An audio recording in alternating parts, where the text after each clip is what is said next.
नमस्कार। सुनो कहानी श्रृंखला के अंतर्गत प्रस्तुत है कहानी आगा पीछा, जिसके लेखक हैं मुंशी प्रेमचंद जी। रूप और यौवन के चंचल विलास के बाद कोकिला अब उस कलुषित जीवन के चिन्ह को आंसुओं से धो रही थी। विगत जीवन की याद आते ही उसका दिल बेचैन हो जाता और वह विषाद और निराशा से विकल होकर पुकार उठती, हाय, मैंने संसार में जन्म ही क्यों लिया। उसने दान और व्रत से उन कालिमाओं को धोने का प्रयत्न किया और जीवन के बसंत की सारी विभूति इस निष्फल प्रयास में लुटा दी। पर यह जागृति क्या किसी महात्मा का वरदान या किसी अनुष्ठान का फल था? नहीं, यह उस नवजात शिशु के प्रथम दर्शन का प्रसाद था, जिसके जन्म ने आज 15 साल से उसकी सूनी गोद को प्रदीप्त कर दिया था। शिशु का मुख देखते ही उसके नीले होठों पर एक क्षीण, करुण, उदास मुस्कुराहट झलक गई, पर केवल एक क्षण के लिए। एक क्षण के बाद वह मुस्कुराहट एक लंबी सांस में विलीन हो गई। उस अशक्त, क्षीण, कोमल रुदन ने कोकिला के जीवन का रुख फेर दिया। वात्सल्य की वह ज्योति उसके लिए जीवन संदेश और मूक उपदेश थी। कोकिला ने उस नवजात बालिका का नाम रखा श्रद्धा। उसी के जन्म ने तो उसमें श्रद्धा उत्पन्न की थी। वह श्रद्धा को अपनी लड़की नहीं, किसी देवी का अवतार समझती थी। उसकी सहेलियां उसे बधाई देने आती, पर कोकिला बालिका को उनकी नजरों से छिपाती। उसे यह भी मंजूर ना था कि उनकी पापमयी दृष्टि भी उस पर पड़े। श्रद्धा ही अब उसकी विभूति, उसकी आत्मा, उसका जीवन दीपक थी। वह कभी कभी उसे गोद में लेकर साध से छलकती हुई आंखों से देखती और सोचती, क्या यह पावन ज्योति भी वासना के प्रचंड आघातों का शिकार होगी? मेरे प्रयत्न निष्फल हो जाएंगे। आह, क्या कोई ऐसी औषधि नहीं है जो जन्म के संस्कारों को मिटा दे? भगवान से वह सदैव प्रार्थना करती कि मेरी श्रद्धा इन कांटों में न उलझे। वह वचन और कर्म से, विचार और व्यवहार से उसके सम्मुख नारी जीवन का ऊंचा आदर्श रखेगी। श्रद्धा इतनी सरल, इतनी प्रगल्भ, इतनी चतुर थी कि कभी कभी कोकिला वात्सल्य से गदगद होकर उसके तलवों को अपने मस्तक से रगड़ती और पश्चाताप तथा हर्ष के आंसू बहाती। 16 वर्ष बीत गए। पहले की भोली भाली श्रद्धा अब एक सगर्व, शांत, लज्जाशील नव यौवना थी, जिसे देखकर आंखें तृप्त हो जाती थीं। विद्या की उपासिका थी, पर सारे संसार से विमुख। जिनके साथ वह पढ़ती थी वे उससे बात भी न करना चाहती थी।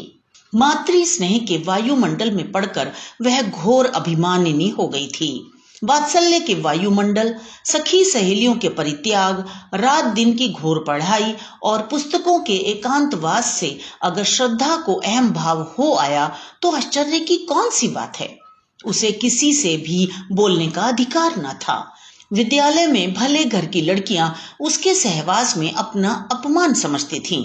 रास्ते में लोग उंगली उठाकर कहते, कोकिला रंडी की लड़की है।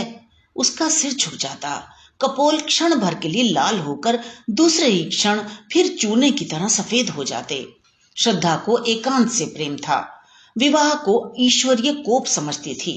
यदि कोकिला ने कभी उसकी बात चला दी तो उसके माथे पर बल पड़ जाते। चमकते हुए लाल चेहरे पर कालिमा छा जाती। आंखों से झरझर आंसू बहने लगते। कोकिला चुप हो जाती।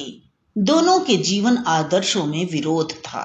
कोकिला समाज के देवता की पुजारिन श्रद्धा को समाज से, ईश्वर से और मनुष्य से घृणा। यदि संसार में उससे कोई वस्तु प्यारी थी तो वह थी उसकी पुस्तकें। श्रद्धा उन्हीं विद्वानों के संसर्ग में अपना जीवन व्यतीत करती जहां ऊंच नीच का भेद नहीं, जाति पांति का स्थान नहीं, सबके अधिकार समान हैं। श्रद्धा की पूर्ण प्रकृति का परिचय महाकवि रहीम के एक दोहे के पद से मिल जाता है, प्रेम सहित मरिबो भलो जो विष दे बुलाए। अगर कोई सप्रेम बुलाकर उसे विष दे देता तो वह नतजानू हो अपने मस्तक से लगा लेती, किंतु अनादर से लिए हुए अमृत की भी उसकी नजरों में कोई हकीकत न थी। एक दिन कोकिला ने आंखों में आंसू भरकर श्रद्धा से कहा, क्यों मन्नी, सच बताना, तुझे ये लज्जा तो लगती ही होगी कि मैं क्यों इसकी बेटी हुई। यदि तू किसी ऊंचे कुल में पैदा हुई होती तो क्या तब भी तेरे दिल में ऐसे विचार आते? तू मन ही मन मुझे जरूर कोसती होगी। श्रद्धा माँ का मुंह देखने लगी। माता से इतनी श्रद्धा कभी उसके दिल में पैदा नहीं हुई थी। कांपते हुए स्वर में बोली, अम्मा जी, आप मुझसे ऐसा प्रश्न क्यों करती हैं? क्या मैंने कभी आपका अपमान किया है? कोकिला ने गदगद होकर कहा, नहीं बेटी, उस परम दयालु भगवान से यही प्रार्थना है कि तुम्हारी जैसी सुशील लड़की सबको दे। पर कभी कभी यह विचार आता है कि तू अवश्य ही मेरी बेटी होकर पछताती होगी। श्रद्धा ने धीर कंठ से कहा, अम्मा, आपकी यह भावना निर्मूल है। मैं आपसे सच कहती हूँ, मुझे जितनी श्रद्धा और भक्ति आपके प्रति है उतनी किसी के प्रति नहीं। आपकी बेटी कहलाना मेरे लिए लज्जा की बात नहीं, गौरव की बात है। मनुष्य परिस्थितियों का दास होता है। आप जिस वायुमंडल में पली उसका असर तो पड़ना ही था, किंतु पाप के दलदल में फंसकर फिर निकल आना अवश्य गौरव की बात है। बहाव की ओर से नाव खे ले जाना तो बहुत सरल है, किंतु जो नाविक बहाव के प्रतिकूल खे ले जाता है वही सच्चा नाविक है।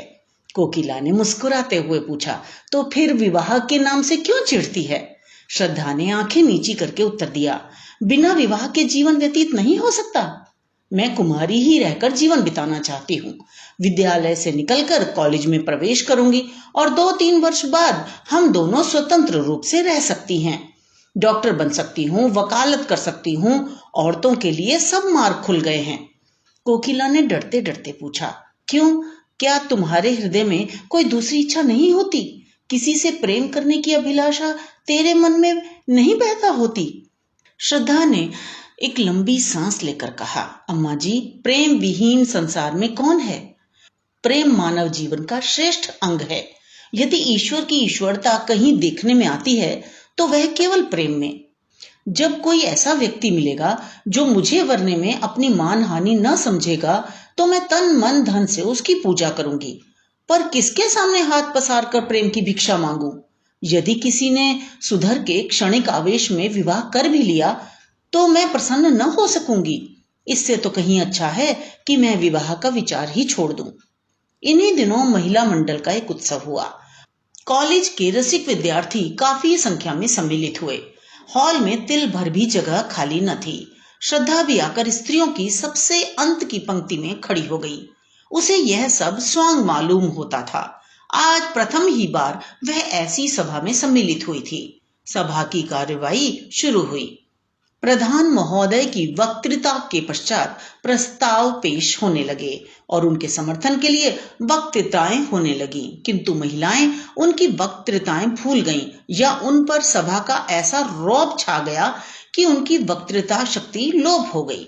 वे कुछ टूटे फूटे जुमले बोलकर बैठने लगी। सभा का रंग बिगड़ने लगा। कई लेडियां बड़ी शान से प्लेटफॉर्म पर आईं, किंतु 2-3 शब्दों से अधिक न बोल सकीं।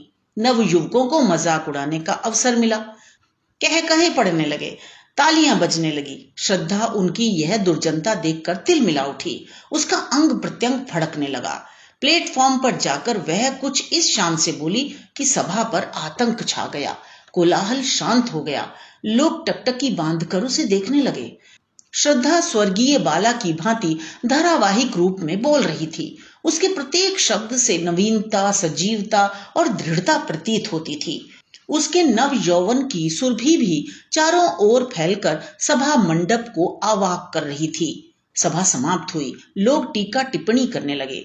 एक ने पूछा, यह स्त्री कौन थी भाई? दूसरे ने उत्तर दिया, उसी कोकिला रंडी की लड़की। तीसरे व्यक्ति ने कहा, तभी यह आवाज और सफाई है, तभी तो जादू है। जादू है जनाब, मुजस्सिम जादू। क्यों ना हो, मां भी तो सितम ढाती थी। जब से उसने अपना पेशा छोड़ा शहर बेजान हो गया। अब मालूम होता है कि यह अपनी मां की जगह लेगी। इस पर एक खद्दड़धारी काला नवयुवक बोला, क्या खूब कदरदानी फरमाई है जनाब ने, वाह। उसी व्यक्ति ने उत्तर दिया, आपको बुरा क्यों लगा? क्या कुछ साठ गांठ तो नहीं है? काले नवयुवक ने कुछ तेज होकर कहा, आपको ऐसी बातें मुंह से निकालते लज्जा भी नहीं आती? दूसरे व्यक्ति ने कहा, लज्जा की कौन बात है जनाब, वैश्या की लड़की अगर वैश्या हो तो आश्चर्य की क्या बात है? नवयुवक ने घृणापूर्ण स्वर में कहा, ठीक होगा आप जैसे बुद्धिमान व्यक्तियों की समझ में। जिस रमणी के मुख से ऐसे विचार निकल सकते हैं वह देवी है, रूप को बेचने वाली नहीं। श्रद्धा उसी समय सभा से जा रही थी। ये अंतिम शब्द उसके कानों में पड़ गए। वह विस्मित और पुलकित होकर वहीं ठिठक गई। काले नवयुवक की ओर कृतज्ञतापूर्ण दृष्टि से निहारा और फिर तेजी से आगे बढ़ गई। लेकिन रास्ते भर उसके कानों में उन्हीं शब्दों की प्रतिध्वनि गूंजती रही। अब तक श्रद्धा की प्रशंसा करने वाली, उसे उत्साहित करने वाली केवल उसकी माँ कोकिला थी, और चारों ओर वही उपेक्षा थी, वही तिरस्कार। आज एक अपरिचित काले किंतु गौर हृदय वाले खद्दरधारी नवयुवक व्यक्ति के मुख का चित्र बराबर उसकी आंखों के सामने नाच रहा था। मन में प्रश्न उठा, वह कौन है? क्या फिर उसके कभी दर्शन होंगे? कॉलेज जाते समय श्रद्धा उस नवयुवक को खोई हुई आंखों से खोजती। घर पर रोज चिक की आड़ से रास्ते के आते जाते लोगों को देखती, लेकिन वह नवयुवक नजर न आता। कुछ दिनों बाद महिला मंडल की दूसरी सभा का विज्ञापन निकला। अभी सभा होने को 4 दिन बाकी थे। वह चारों दिन श्रद्धा ने अपना भाषण तैयार करने में बिताए। एक एक शब्द की खोज में घंटों सिर मारती, एक एक वाक्य को बार बार पढ़ती, बड़े बड़े नेताओं की स्पीचें पढ़ती और उसी तरह लिखने की कोशिश करती। जब सारी स्पीच पूरी हो गई तो श्रद्धा अपने कमरे में जाकर कुर्सियों और मेजों को संबोधित करके जोर जोर से पढ़ने लगी। भाषण कला के सभी लक्षण जमा हो गए थे। उपसंहार तो इतना सुंदर था कि उसे अपने ही मुख से सुनकर वह मुग्ध हो गई। इसमें कितना संगीत था, कितना आकर्षण, कितनी क्रांति। सभा का दिन आ पहुंचा। श्रद्धा मन ही मन भयभीत होती हुई सभा मंडप में घुसी। हॉल भरा हुआ था और पहले दिन से भी अधिक भीड़ थी। श्रद्धा को देखते ही जनता ने तालियां पीटकर उसका स्वागत किया। कोलाहल होने लगा और सभी एक स्वर से चिल्ला उठे, आप अपनी वक्तृता शुरू करें। श्रद्धा ने मंच पर आकर एक उड़ती हुई निगाह से जनता की ओर देखा। वह काला नवयुवक जगह न मिलने के कारण अंतिम पंक्ति में खड़ा हुआ था। श्रद्धा के दिल में गुदगुदी सी होने लगी। उसने कांपते स्वर में अपनी वक्तृता शुरू की। उसकी नजरों में सारा हॉल पुतलियों से भरा हुआ था।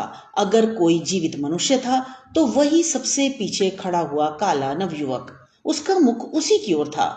वह उसी से अपने भाषण की दाद मांग रही थी। हीरा परखने की आशा जौहरी से ही की जाती है। आधे घंटे तक श्रद्धा के मुख से फूलों की वर्षा होती रही।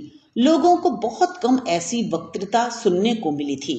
श्रद्धा जब सभा समाप्त होने पर घर चली तो देखा वही काला नवयुवक उसके पीछे तेजी से चला आ रहा है। श्रद्धा को यह मालूम था कि लोगों ने उसका भाषण बहुत पसंद किया है, लेकिन इस नवयुवक की राय सुनने का अवसर उसे नहीं मिला था। उसने अपनी चाल धीमी कर दी। दूसरे ही क्षण वह नवयुवक उसके पास पहुंच गया। दोनों कई कदम चुपचाप चलते रहे। अंत में नवयुवक ने झिझकते हुए कहा, आज तो आपने कमाल कर दिया। श्रद्धा ने प्रफुल्लता के रेत को दबाते हुए कहा, धन्यवाद, यह आपकी कृपा है। नवयुवक ने कहा, मैं किस लायक हूं? मैं ही नहीं, सारी सभा सिर धुन रही थी। श्रद्धा, क्या आपका शुभ स्थान यही है? नवयुवक, जी हाँ, यहाँ मैं एमए में पढ़ रहा हूँ। यह ऊंच नीच का भूत न जाने कब तक हमारे सिर पर सवार रहेगा। अभाग्य से मैं भी उन लोगों में हूँ जिन्हें संसार नीच समझता है। मैं जाति का चमार हूँ। मेरे पिता स्कूल के इंस्पेक्टर के यहाँ अर्दली थे। उनकी सिफारिश से स्कूल में भर्ती हो गया। तब से भाग्य से लड़ता भिड़ता चला आ रहा हूँ। पहले तो स्कूल के मास्टर मुझे छूते ही न थे। वह हालत तो अब नहीं रही, किंतु लड़के अब भी मुझसे खिंचे रहते हैं। श्रद्धा, मैं तो कुलीनता को जन्म से नहीं धर्म से मानती हूँ। नवयुवक बोला, यह तो आपकी वक्तृता से ही सिद्ध हो गया है और इसी से आपसे बातें करने का साहस भी हुआ, नहीं तो कहाँ आप और कहाँ मैं। श्रद्धा ने अपनी आंखें नीची करके कहा, शायद आपको मेरा हाल मालूम नहीं। नवयुवक, बहुत अच्छी तरह से मालूम है। यदि आप अपनी माता जी के दर्शन करवा सकें तो आपका बड़ा आभारी होऊंगा। वह आपसे मिलकर बड़ी प्रसन्न होंगी। शुभ नाम? मुझे भगतराम कहते हैं। यह परिचय धीरे धीरे स्थिर और दृढ़ होता गया। मैत्री प्रगाढ़ होती गई। श्रद्धा की नजरों में भगतराम एक देवता थे और भगतराम के समक्ष श्रद्धा मानवीय रूप में देवी थी। 1 साल बीत गया। भगतराम रोज देवी के दर्शन को जाता। दोनों घंटों बैठे बातें किया करते। श्रद्धा कुछ भाषण करती तो भगतराम सब काम छोड़कर सुनने जाता। उनके मंसूबे एक थे, जीवन के आदर्श एक, रुचि एक, विचार एक। भगत राम अब प्रेम और उसके रहस्यों की मार्मिक विवेचना करता। उसकी बातों में रस और अलंकार का कभी इतना संयोग न हुआ था। भावों को इंगित करने में उसे कमाल हो गया था। लेकिन ठीक उन अवसरों पर जब श्रद्धा के हृदय में गुदगुदी होने लगती, उसके कपोल उल्लास से रंजित हो जाते, भगत राम विषय पलट देता और जल्दी ही कोई बहाना बनाकर वहां से खिसक जाता। उसके चले जाने पर श्रद्धा हसरत के आंसू बहाती और सोचती, क्या इन्हें मुझसे प्रेम नहीं। एक दिन कोकिला ने भगत राम को एकांत में बुलाकर कहा, बेटा, अब तो मुन्नी से तुम्हारा विवाह हो जाए तो अच्छा। जीवन का क्या भरोसा, कहीं मर जाऊं तो यह साध मन में ही न रह जाए। भगत राम ने सिर हिलाकर कहा, अम्मा, जरा इस परीक्षा में पास हो जाने दो। जीविका का प्रश्न हल हो जाने के बाद ही विवाह शोभा देता है। यह सब तुम्हारा ही है, क्या मैं साथ बांध ले जाऊंगी? यह आपकी कृपा है अम्मा जी, पर इतना निर्लज न बनाइए। मैं तो आपका हो चुका, अब तो आप दुत्कारें भी तो इस द्वार से नहीं टल सकता। मुझ जैसा भाग्यवान संसार में और कौन है? लेकिन देवी के मंदिर में जाने से पहले कुछ पान फूल तो होना ही चाहिए। साल भर और गुजर गया। भगत राम ने एमए की उपाधि ली और अपने ही विद्यालय में अर्थशास्त्र का अध्यापक हो गया। उस दिन कोकिला ने खूब दान पुण्य किया। जब भगत राम ने आकर उसके पैरों पर सिर झुकाया तो उसने उसे छाती से लगा लिया। उसे विश्वास था कि आज भगत राम विवाह के प्रश्न को जरूर छेड़ेगा। श्रद्धा प्रतीक्षा की मूर्ति बनी हुई थी। उसका एक एक अंग मानो 100 तार होकर प्रतिध्वनित हो रहा था। दिल पर एक नशा छाया हुआ था, पांव जमीन पर न पड़ते थे। भगत राम को देखते ही माँ से बोली, अम्मा, अब हमको एक हल्की सी मोटर दे दीजिए। कोकिला ने मुस्कुराकर कहा, हल्की सी क्यों, भारी सी ले लेना। पहले कोई अच्छा सा मकान तो ठीक कर लो। श्रद्धा भगत राम को अपने कमरे में बुला ले गई। दोनों बैठकर नए मकान की सजावट के मंसूबे बांधने लगे। पर्दे, फर्श, तस्वीरें, सबकी व्यवस्था की गई। श्रद्धा ने कहा, रुपए तो अम्मा जी से ले लेंगे। भगत राम बोला, उनसे रुपए लेते मुझे शर्म आएगी। श्रद्धा ने मुस्कुराकर कहा, आखिर मेरे दहेज के रुपए तो देंगी। दोनों घंटे भर बातें करते रहे, मगर वह मार्मिक शब्द जिसे सुनने के लिए श्रद्धा का मन आतुर हो रहा था, आज भी भगत राम के मुंह से न निकला और वह विदा हो गया। उसके जाने पर कोकिला ने डरते डरते पूछा, आज क्या बातें हुई? श्रद्धा ने उसका आशय समझकर कहा, अगर मैं ऐसी भारी हो रही हूं तो कुएं में क्यों नहीं डाल देती। यह कहते कहते उसके धैर्य की दीवार टूट गई। वह आवेश और वह वेदना जो भीतर ही भीतर अब तक टीस रही थी निकल पड़ी। वह फूट फूट कर रोने लगी। कोकिला ने झुंझलाकर कहा, जब कुछ बातचीत ही नहीं करना है तो रोज आते ही क्यों हैं? कोई ऐसा घराना भी तो नहीं है और ना ही कोई ऐसे धन्ना सेठ ही हैं। श्रद्धा ने आंखें पोंछकर कहा, अम्मा जी, मेरे सामने उन्हें कुछ ना कहिए। उनके दिल में जो कुछ है वह मैं जानती हूँ। वह मुंह से चाहे ना कहें मगर दिल से कह चुके, और मैं चाहे कानों से कुछ ना सुनूं पर दिल से सब कुछ सुन चुकी।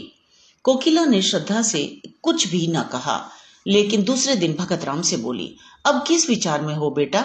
भगत राम ने सिर खुजलाते हुए कहा, अम्मा जी, मैं तो हाजिर हूँ, लेकिन घर वाले किसी तरह राजी नहीं होते। जरा फुर्सत मिले तो घर जाकर राजी कर लूं। माँ बाप को नाराज करना भी तो अच्छा नहीं। कोकिला कुछ जवाब न दे सकी। भगत राम के माँ बाप शहर से दूर रहते थे। यही एक उनका लड़का था। उनकी सारी उमंगें उसी के विवाह पर अवलंबित थी। उन्होंने कई बार उसकी शादी तय की, पर भगत राम बार बार यही कहकर निकल जाता कि जब तक नौकर ना हो जाऊंगा विवाह न करूंगा। अब वह नौकर हो गया था, इसलिए दोनों माघ के एक ठंडे प्रातःकाल में लदे फंदे भगत राम के मकान पर आ पहुंचे। भगत राम ने दौड़कर उनकी पद धूली की और कुशल आदि पूछने के बाद कहा, आप लोगों ने इस जाड़े पाले में क्यों तकलीफ की? मुझे बुला लिया होता। चौधरी ने अपनी पत्नी की ओर देखकर कहा, सुनती हो बच्चा की माँ, जब बुलाते हैं तो कहते हैं कि इम्तिहान है, यह है वो है, जब आ गए तो कहता है बुलाया क्यों नहीं। तुम्हारा विवाह ठीक हो गया है, अब 1 महीने की छुट्टी लेकर हमारे साथ चलना होगा, इसलिए दोनों आए हैं। चौधराइन, हमने कहा कि बिना गए काम नहीं चलेगा, तो आज ही दरख्वास्त दे दो। लड़की बड़ी सुंदर, पढ़ी लिखी, अच्छे कुल की है। भगत राम ने लजाते हुए कहा, मेरा विवाह तो यहीं एक जगह लगा हुआ है, अगर आप राजी हों तो कर लूं। चौधरी, इस शहर में हमारी बिरादरी का कौन है? क्यों बच्चा की अम्मा? चौधराइन, यहाँ हमारी बिरादरी का तो कोई नहीं है। भगत राम, माँ बेटी हैं, घर में रुपया भी है, लड़की ऐसी है कि तुम लोग देखकर खुश हो जाओगे, मुफ्त में शादी हो जाएगी। चौधरी, क्या लड़की का बाप मर गया है? उसका क्या नाम था? कहाँ का रहने वाला है?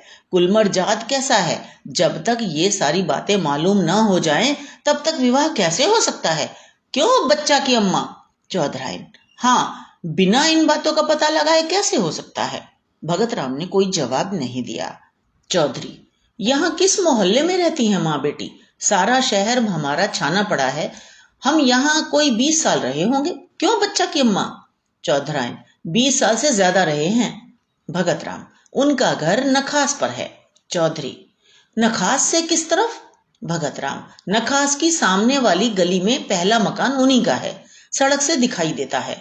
चौधरी, पहला मकान तो कोकिला रंडी का है, गुलाबी रंग से पुता हुआ है ना? भगत राम ने झेंपते हुए कहा, जी हाँ, वही मकान है। चौधरी, तो उसमें कोकिला रंडी नहीं रहती क्या? भगत राम, रहती क्यों नहीं, माँ बेटी दोनों ही तो रहती हैं। चौधरी, तो क्या कोकिला रंडी की लड़की से ब्याह करना चाहते हो? नाक कटवाने पर लगे हो क्या? बिरादरी में तो कोई पानी पिएगा नहीं। चौधराइन, लूका लगा दूंगी मुंह में रांड के, रूप रंग देख के लुभा गए क्या? भगत राम, मैं तो इसे अपना भाग्य समझता हूँ कि वह अपनी लड़की की शादी मेरे साथ करने को राजी है। अगर वह आज चाहे तो किसी बड़े से बड़े रईस के घर में शादी कर सकती है। चौधरी, रईस उससे ब्याह न करेगा, रख लेगा। तुम्हें भगवान समाई दे तो एक नहीं 4 रखो, मर्दों के लिए कौन रोक है? लेकिन जो ब्याह के लिए कहो तो ब्याह वही है जो बिरादरी में हो। चौधराइन, बहुत पढ़ने से आदमी बौरा जाता है। चौधरी, हम तो गंवार आदमी हैं, पर समझ में नहीं आता कि तुम्हारी यह नीयत कैसे हुई। रंडी की बेटी चाहे इन्नर की परी हो तो भी रंडी की बेटी है। हम तुम्हारा विवाह वहां न होने देंगे। अगर तुमने विवाह किया तो हम दोनों तुम्हारे ऊपर जान दे देंगे, इतना अच्छी तरह से समझ लेना। क्यों बच्चा की अम्मा? चौधराइन, ब्याह कर लेंगे, जैसे हंसी ठट्ठा है, झाड़ू मार के भगा दूंगी रांड को, अपनी बेटी अपने घर में रखे। भगत राम, अगर आप लोगों की आज्ञा नहीं है तो मैं विवाह नहीं करूंगा, मगर किसी दूसरी औरत से भी विवाह न करूंगा। चौधराइन, हाँ, तुम कुंवारे रहो, यह हमें मंजूर है, पतुरिया के घर में ब्याह न करेंगे। भगत राम ने अब की झुंझलाकर कहा, आप उसे बार बार पतुरिया क्यों कहती हैं? किसी जमाने में यह उसका पेशा रहा होगा। आजकल जितने आचार विचार से वह रहती है, शायद ही कोई और रहती हो। ऐसा पवित्र आचरण तो मैंने आज तक देखा ही नहीं। भगत राम का सारा यत्न विफल हो गया। चौधराइन ने ऐसी जिद पकड़ी कि जौ भर अपनी जगह से न टली। रात को जब भगत राम अपने प्रेम मंदिर में पहुंचा तो उसका चेहरा उतरा हुआ था। एक एक अंग से निराशा टपक रही थी।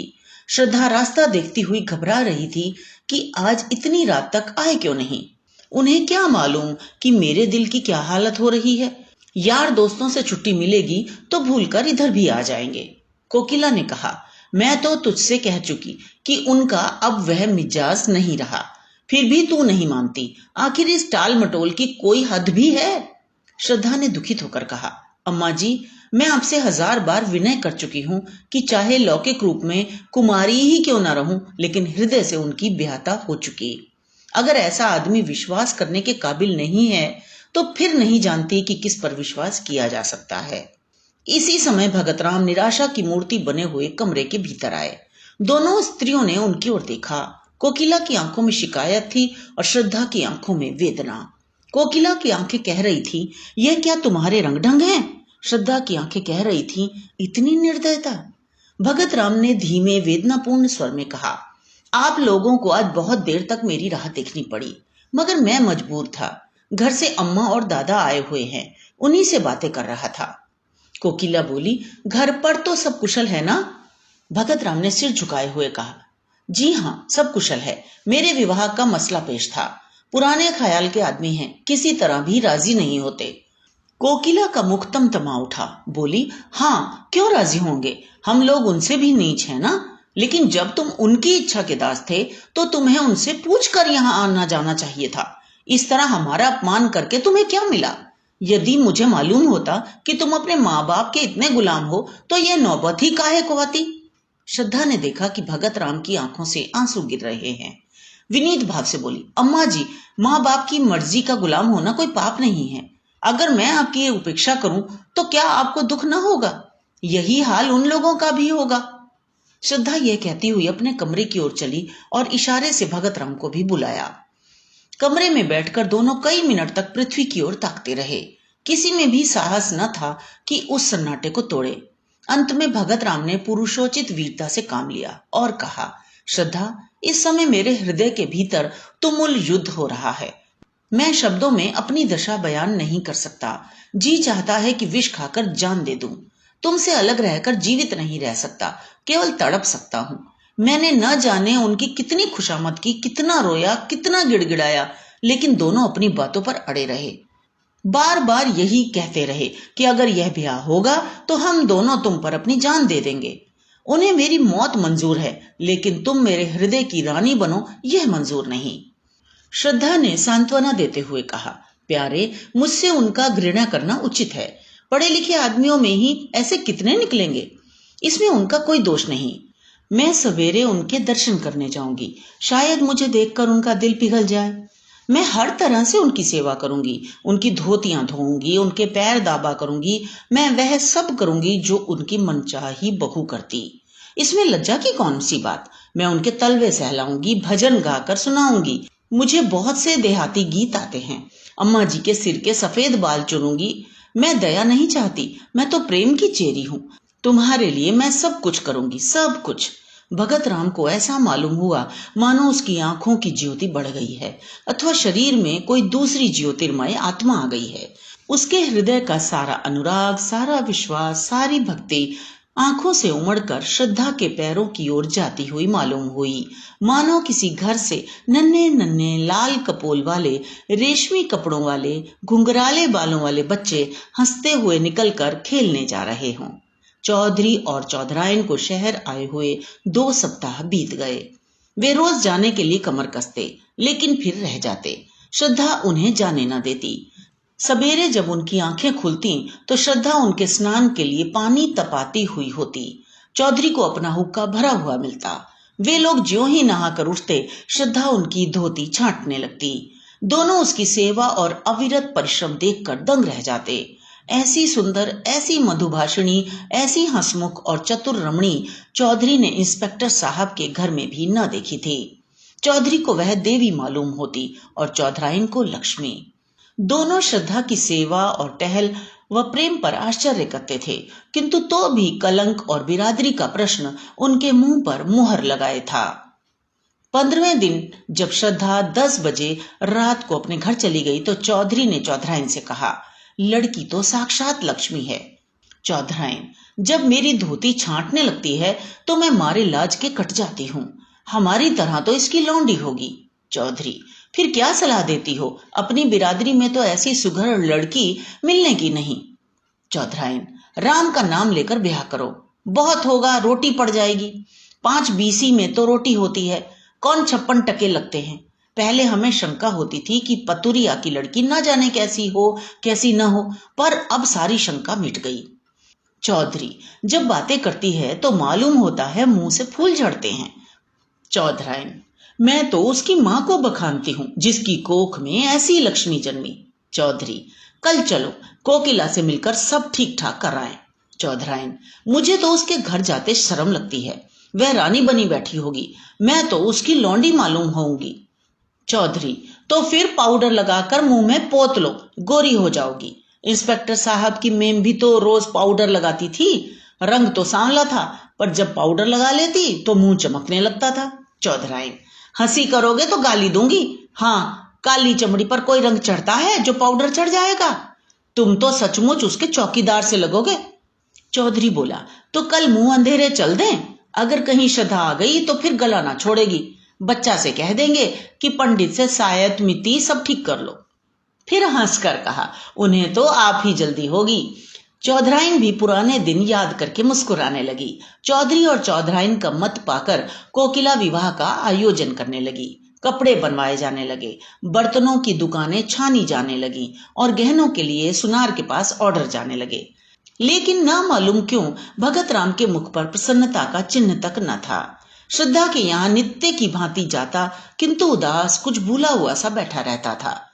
घंटों आत्म विस्मृति की अवस्था में शून्य दृष्टि से आकाश अथवा पृथ्वी की ओर देखा करता। श्रद्धा उसे अपने कीमती कपड़े और जड़ाऊ गहने दिखलाती। उसके अंग प्रत्यंग से आशाओं की स्फूर्ति छलकी पड़ती थी। इस नशे में वह भगत राम की आंखों में छिपे हुए आंसुओं को न देख पाती थी। इधर चौधरी भी तैयारियां कर रहे थे। बार बार शहर आते और विवाह के सामान मोल ले जाते। भगत राम के स्वतंत्र विचार वाले मित्र उसके भाग्य पर ईर्ष्या करते थे। अप्सरा जैसी सुंदर स्त्री, कारों के खजाने जैसी दौलत, दोनों साथ ही किसे मयस्सर होते हैं। किंतु वह जो मित्रों की ईर्ष्या, कोकिला की प्रसन्नता, श्रद्धा की मनोकामना और चौधरी और चौधरायन के आनंद का कारण था, छिप छिप कर रोता था, अपने जीवन से दुखी था। चिराग तले अंधेरा छाया हुआ था। इस छिपे हुए तूफान की किसी को भी खबर न थी जो उसके हृदय में हाहाकार मचा रहा था। ज्यों ज्यों विवाह का दिन समीप आता था, भगत राम की बनावटी उमंग भी ठंडी पड़ती जाती थी। जब 4 दिन रह गए तो उसे हल्का सा ज्वर आ गया। वह श्रद्धा के घर भी न जा सका। चौधरी और चौधरायन तथा अन्य बिरादरी के लोग भी आ पहुंचे थे, किंतु सब के सब विवाह की धुन में इतने मस्त थे कि किसी का भी ध्यान उसकी ओर न गया। दूसरे दिन भी वह घर से न निकल सका। श्रद्धा ने समझा कि विवाह की रीतियों से छुट्टी न मिली होगी। तीसरे दिन चौधराइन भगत राम को बुलाने गई तो देखा कि वह सहमी हुई विस्फारित आंखों से कमरे के कोने की ओर देखता हुआ दोनों हाथ सामने किए पीछे हट रहा है, मानो अपने को किसी के वार से बचा रहा हो। चौधराइन ने घबरा कर पूछा, बच्चा कैसा जी है?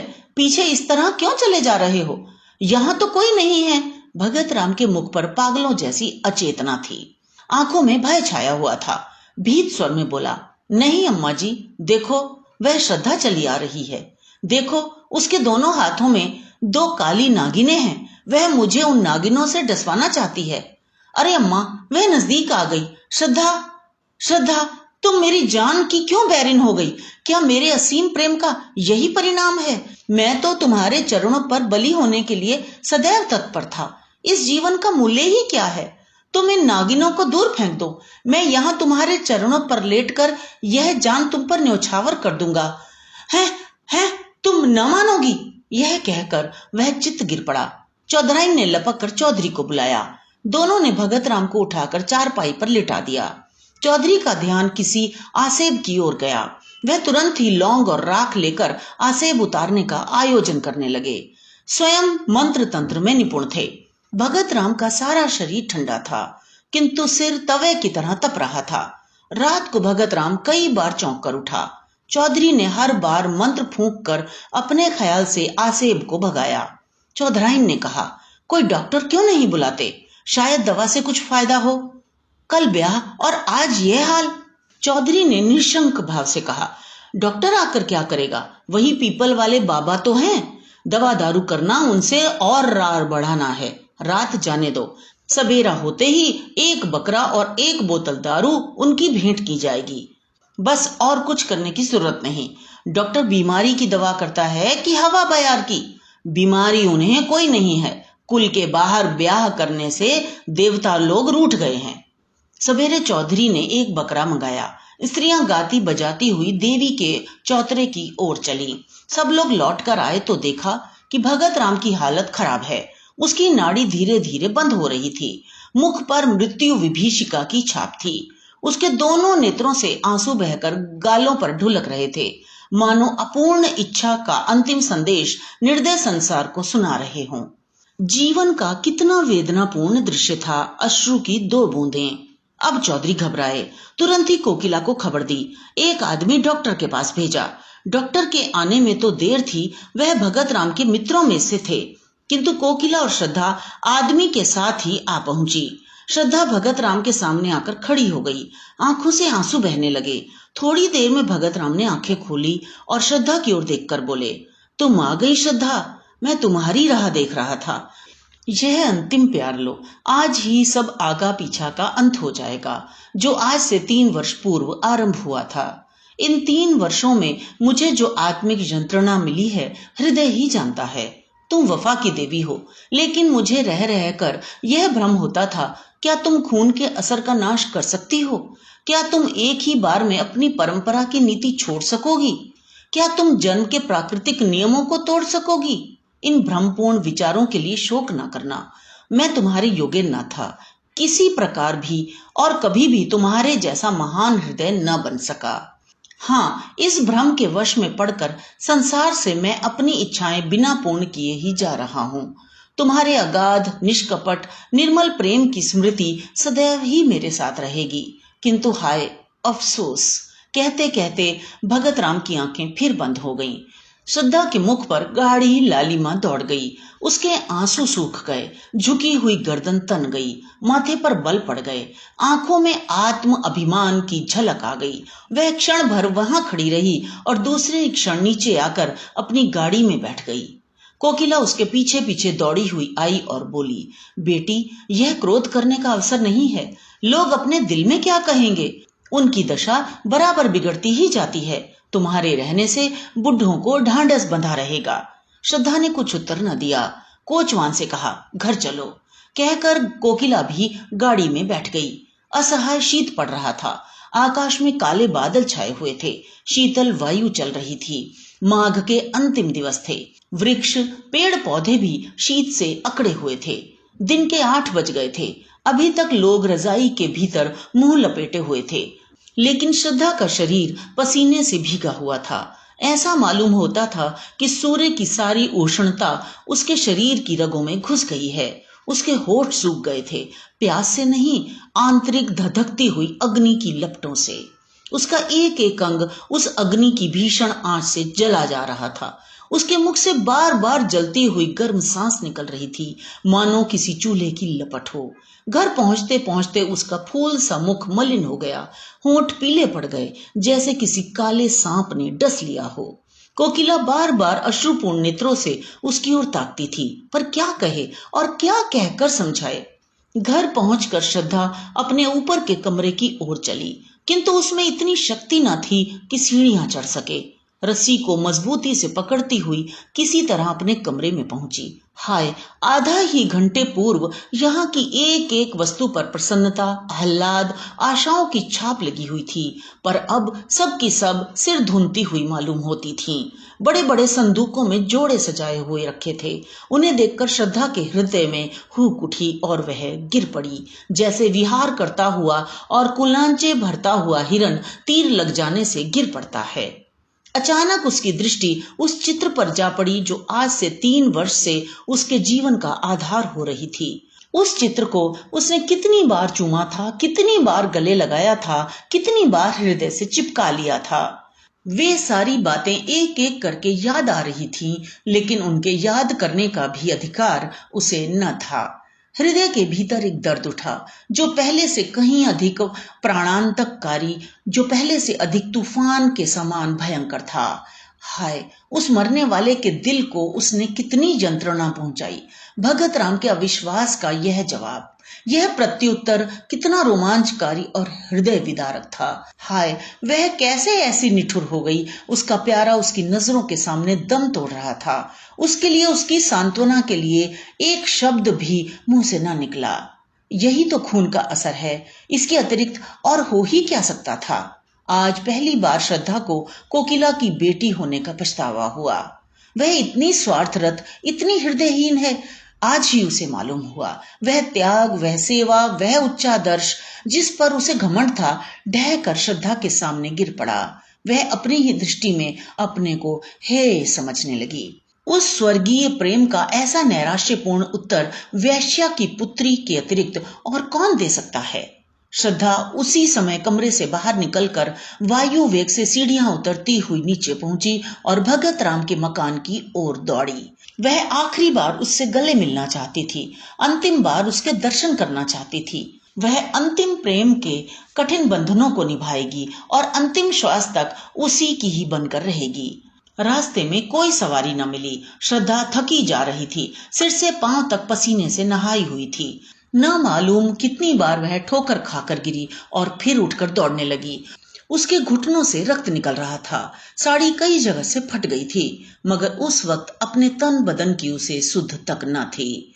उसका एक एक रुआं सहस्र कंठ हो होकर ईश्वर से प्रार्थना कर रहा था कि उस प्रातः काल के दीपक की लौ थोड़ी देर और बची रहे।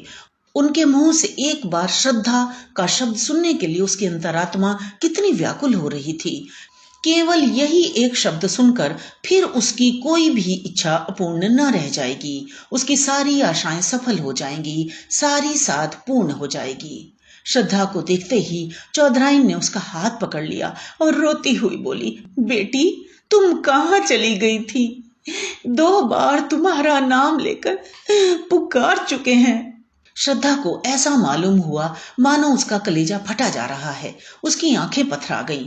उसे ऐसा मालूम होने लगा कि वह अगाध अथाह समुद्र की भंवर में पड़ गई है। उसने कमरे में जाते ही भगत राम के ठंडे पैरों पर सिर रख दिया और उसे आंखों के गर्म पानी से धोकर गर्म करने का उपाय करने लगी। यही उसकी सारी आशाओं और कुछ अरमानों की समाधि थी। भगत राम ने आंखें खोलकर कहा, क्या तुम हो श्रद्धा?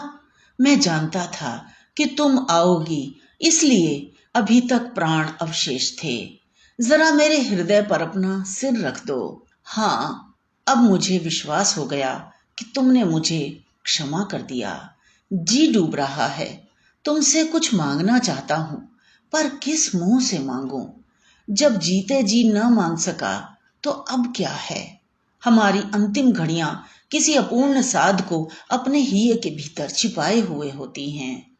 मृत्यु से पहले हमारी सारी ईर्ष्या, सारा भेदभाव, सारा द्वेष नष्ट करती हैं। जिनकी सूरत से हमें घृणा होती है, उनसे फिर वही पुराना सौहार्द, पुरानी मैत्री करने के लिए, उनको गले लगाने के लिए हम उत्सुक हो जाते हैं।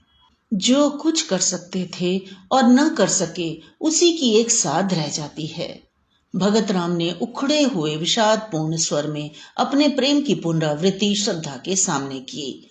उस स्वर्गीय निधि को पाकर वह प्रसन्न हो सकता था, उसका उपयोग कर सकता था, किंतु हाय, आज वह जा रहा है अपूर्ण साधों की स्मृति लिए हुए। हाय रे अभागिन साध। श्रद्धा भगत राम के वक्ष स्थल पर झुकी हुई रो रही थी। भगत राम ने सिर उठाकर उसके मुरझाए हुए, आंसुओं से धोए हुए स्वच्छ कपोलों को चूम लिया। मरती हुई साध की वह अंतिम हंसी थी। भगत राम ने अवरुद्ध कंठ से कहा, यह हमारा और तुम्हारा विवाह है श्रद्धा, यह मेरी अंतिम भेंट है। यह कहते हुए उसकी आंखें हमेशा के लिए बंद हो गईं। साध भी मरकर गिर पड़ी। श्रद्धा की आंखें रोते रोते लाल हो रही थीं। उसे ऐसा मालूम हुआ मानो भगत राम उसके सामने प्रेमालिंगन का संकेत करते हुए मुस्कुरा रहे हैं। वह अपनी दशा, काल, स्थान सब भूल गई। जख्मी सिपाही अपनी जीत का समाचार पाकर अपना दर्द, अपनी पीड़ा भूल जाता है। क्षण भर के लिए मौत भी हेय हो जाती है। श्रद्धा का भी यही हाल हुआ। वह भी अपना जीवन प्रेम की निठुर वेदी पर उत्सर्ग करने के लिए तैयार हो गई, जिस पर लैला और मजनू, शीरी और फरहाद नहीं, हजारों ने अपनी बलि चढ़ा दी। उसने चुंबन का उत्तर देते हुए कहा, प्यारे, मैं तुम्हारी हूं और सदा तुम्हारी ही रहूंगी। तो ये तो थी कहानी। मुझे आशा है आपने आनंद लिया होगा। इसी तरह हमारे साथ जुड़े रहिए। तो मिलते हैं अगली कहानी में। धन्यवाद।